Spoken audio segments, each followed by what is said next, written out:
What's been happening this week, and to be honest, I was debating whether or not to even do this, but apparently people heard about my Nia Jax thing, so, you know, why not? So let's get the big thing out of the way first. This past weekend, especially, various names within the wrestling industry were called out for past misdeeds. This ranged from, well, claimed accusations of sexual assault from mostly wrestlers that had wrestled in Progress, so wrestlers who had worked in the UK. However, it did start coming out with that other wrestlers had been confirmed, such as Jack Gallagher, who has just been fired by the WWE, along with Matt Riddle, Jim Cornette. Joey Ryan was called out yesterday morning, so what people need to understand with these things is some of them are accusation. They are at this point in time accusations, and the police are getting involved to investigate these, though Matt Riddle's situation seems to be the most unique out of all of them, as WWE was seemingly aware that this might happen. However, they're not. This isn't what you think it is of them protecting them. WWE have really, people have misread this as WWE knew he was a sexual predator and did nothing about him. However, what this actually means is that, according to Matt Riddle, the person accusing him is someone who's been stalking him for a while. His wife and him know full well who she is and are taking legal action. This is something you rarely see when it comes to these kind of accusations. Is that nobody actually... Hey little man, poor time to do it, come on. Sorry there. So, what people fail to see when these things happen is that when they've... With Matt Riddle's situation, again, as I mentioned, WWE knew that this might happen, but they and Matt Riddle are taking legal action against the accuser, because, again, he claims that she's got no evidence against him. We'll see how that goes. In the case of people like Joey Ryan, Joey Ryan's left him, he's been fired by Impact Wrestling and has closed his Twitter account, so he's done. That doesn't speak what good to him. You know, this really makes him look bad. Other people have obviously denied their claims. Jim Cornette's was what you expect it to be honest. Jim pretty much called Twitter and then claimed his attorneys would get involved, so we'll see how that goes. But Sammy Guevara's also been suspended for other reasons. It's a bad time for him to really have this come out. But other wrestlers, like say Jimmy Havoc in AEW, are going to undergo sensitivity training or something, just to see if that fixes it, though. That's... I don't know. This is what I was worried about with Bill DeMott years ago. Speaking of, one of the things I've noticed people have brought up is that this is similar to Enzo Amore's situation when it comes to, well, at least when it comes to the Matt Riddle situation. However, I disagree, because in Enzo's case, yes, Enzo was acquitted and ultimately nothing came of it. But what people forget about the Enzo Amore situation is he'd already misbehaved before backstage, and they were looking for any excuse to get rid of him, in my opinion. And he also did not tell the company what was happening. He knew he was under investigation by the police and didn't tell the company, so they had every right to fire him. And that, coupled with everything else, like his constant drug use backstage, along with him breaking several rules backstage, including inviting non-WWE guys into the back, and including prostitutes, that really didn't help his cause. Bill DeMott was a similar one, but again, with Bill DeMott's situation, WWE knew full well that Bill DeMott was sexually, physically, and racially assaulting protecting his own students. They just didn't care that he was doing it until he got called out. So, again, I can see why people wouldn't trust WWE's word. With everyone else, I will say WWE. I would say for everyone else who called out most of these wrestlers, if it turns out to be true, then congratulations to all of them for coming out and doing this, because wrestling has always had a bad reputation when it comes to behaviours, especially the sexual exploits of many of the other wrestlers and how they treat other people. I mean, examples, of course, are Jerry Lawler's a perfect example, but there's always been the joke that certain wrestlers have only gotten where they are because of where they slept, but who they've slept with. There's the whole thing with Fabulous Moolah. So, yeah, wrestling's got a long history of wrestlers either taking advantage of their position, though the one that got me the most was Velveteen Dream's one, of him and the text involving a 15-year-old boy. I won't go into this one, though I can't. It's a bad time for Dream, as he is one of the biggest stars on NXT at this point, one of the few major faces they have on the show, and it would be awful for him to suddenly lose his career because of this. But again, in his case, there is evidence, there is tweets, there's even DMs that have been leaked to show his behaviour. So I hope due process goes through, because the thing is, it's 50-50. In my opinion, a lot of these cases are 50-50. And what I mean by that is, it's entirely possible that some people are just making this up and these people haven't done anything, or at least some of them haven't, but it's also entirely possible that a lot of these people have actually done this. And the fact that people like Matt Riddle and Jim Cornette are taking legal action, is a smart idea. However, people like Joey Ryan deleting his Twitter, or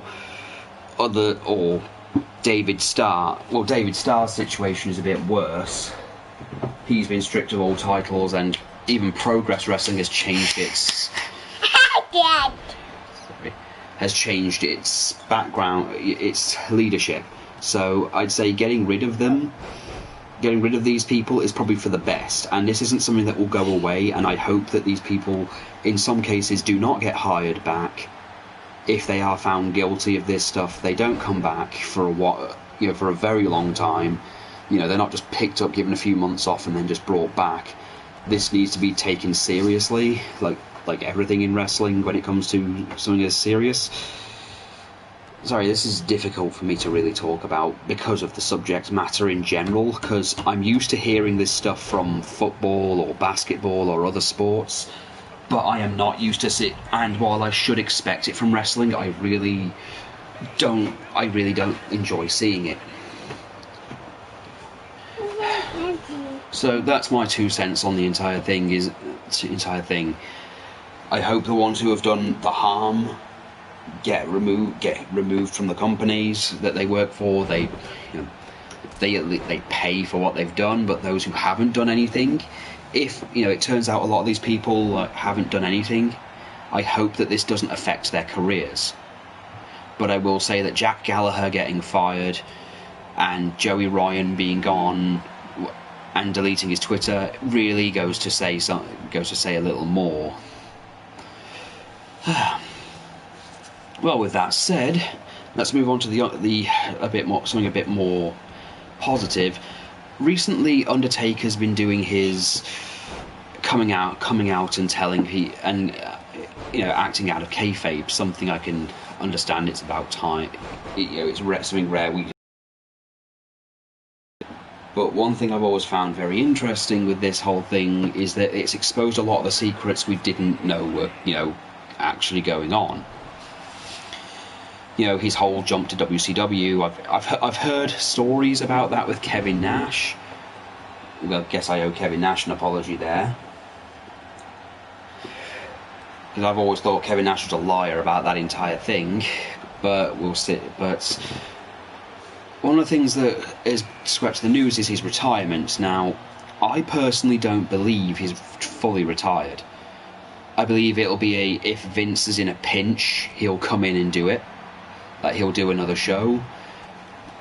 I mean, he's barely turning up. He's like turning up maybe once a year anyway.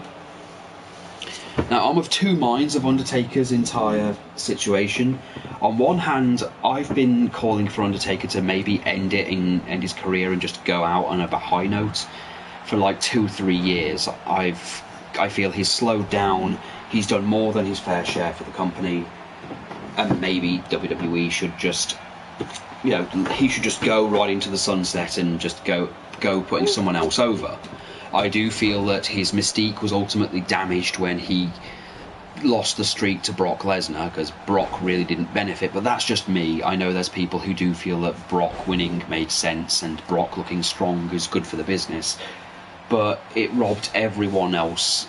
Like, it robbed Bray Wyatt of his mystique, his WrestleMania moment match, so his match with The Undertaker meant nothing.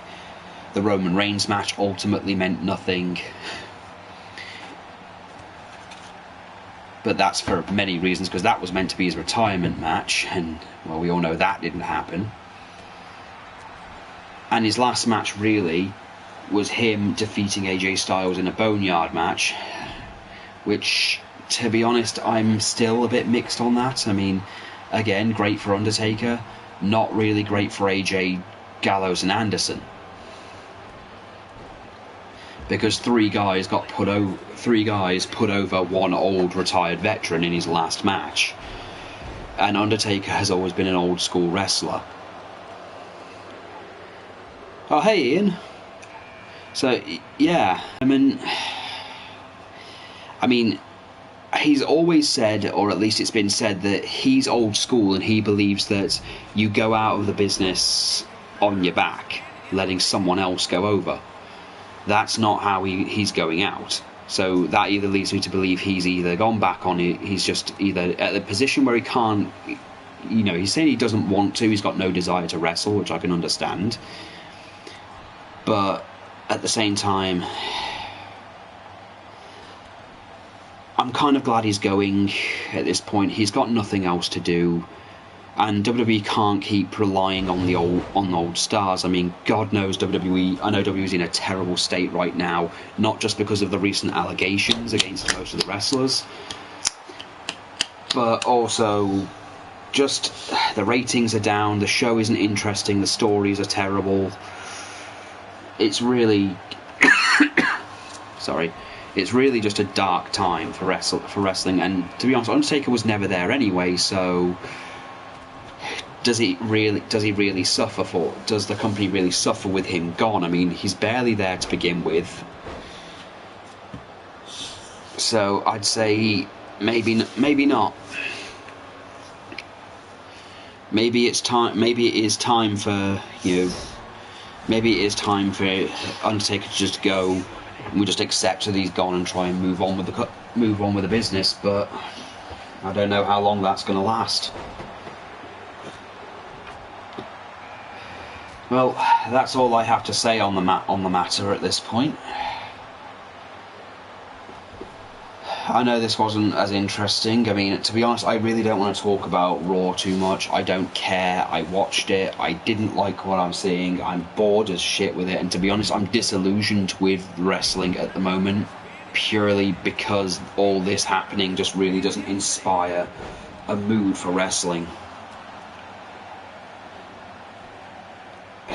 The last of the legends. Well, you could argue Ric Flair is still there, because Rick just won't go away no matter what. But yeah, Undertaker's gone. Kane is pretty much the mayor of Knoxville now, so he might as well not be there. Mark Henry's retired and is working backstage. Shawn Michaels is gone. Triple H is semi-retired at this point, so he'll still come out here and there, I guess. Batista's done. I never really considered Batista a legend, but there we go. Stone Cold can't wrestle anymore. The Rock really isn't interested in coming back. He's kind of been done with the business for like 2-3, like almost a decade now. Let I think about it. I'm not counting the John Cena matches because, quite frankly, they might as well have not happened. CM Punk's done. There really aren't any more legends of the Attitude Era left. I mean, Edge, I guess. Maybe Christian, if you're feeling generous. But there really is. Big Show? Do we count Big Show? Do we count Big Show as a legend? I know Randy recently called him one, but do we consider him a legend?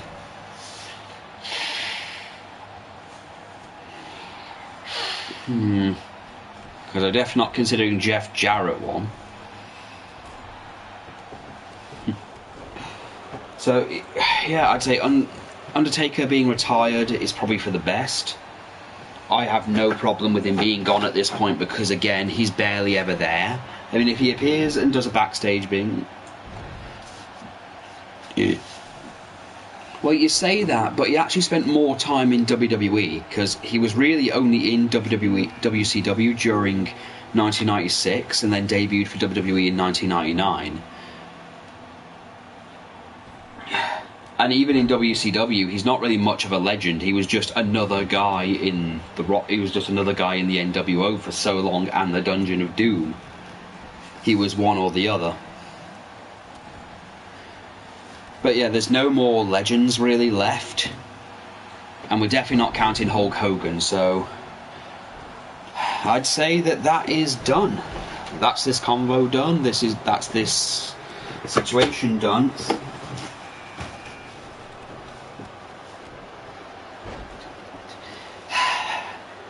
And I'll call it right there. So thank you for joining me, and hopefully the wrestling world will calm down after this. See you soon. Does Vince count? Vince, I guess, counts as a legend in some capacity, I suppose. I mean, to be fair, Vince isn't even there either, so I don't think he counts. He's also not a wrestler, so